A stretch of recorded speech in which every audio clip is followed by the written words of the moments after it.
Жети Өз районунун сырт өрөөнүндө каттай турган Арабел Буркан ашуусуна экологиялык пост орнотулду. Башкы мергенчи Акчылтой Асановдун айтымында бул аймактан мурун экологиялык пост болбогондуктан браконьерлердин көбү ушул жол аркылуу нарынга тоңдун сыртына өтүп кетишчү. Эми бул аймак көзөмөлгө алынат. Унаалар жолдон алыс башка жактан өтө алышпайт, анткени жолдун эки четинин бардыгы саздак жерлер. Мындан улам ар бир өткөн унаа катталып текшерилип турат. Ушул жол менен жалаң браконьерлер ушул жол менен өтүп кетет. Мындай кеткенде Арабелге түшөт дагы, Буркан менен Оруктам аркылуу нарыңга кирип кетет. Теги Жалакбел менен Кочкорго кирип кетет, Тосорго ашып кирип кетет дагы. Аякта тозот жок. Жалаң браконьерлер ушул жол менен жүрчү да. Эми бул жерге пост койдук, буюрса жакшы болот.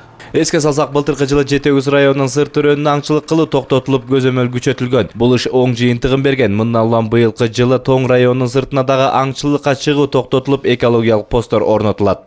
Тоңдун тургундары кайрылышты да.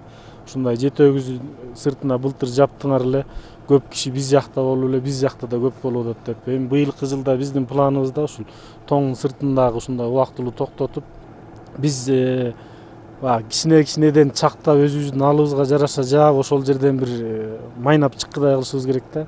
Жапайы жаныбарлардын санын жөнгө салуу, аларды коргоо, браконьерлерди азайтуу максатында аңчылык департаменти тарабынан рейд иштери жүрүүдө. Эске салсак, аңчылык департаментинде адистер жетишсиз болгондуктан ар бир райондон элдин көрсөтүүсү менен жарандар чыгып, окутулуп үйрөтүлгөндөн кийин мергенчилер менен бирге рейдке чыгышууда. Ысык-Көл департаментинин өкүлчүлүгү менен чогуу рейдке барганбыз, аңчылык департаменти менен.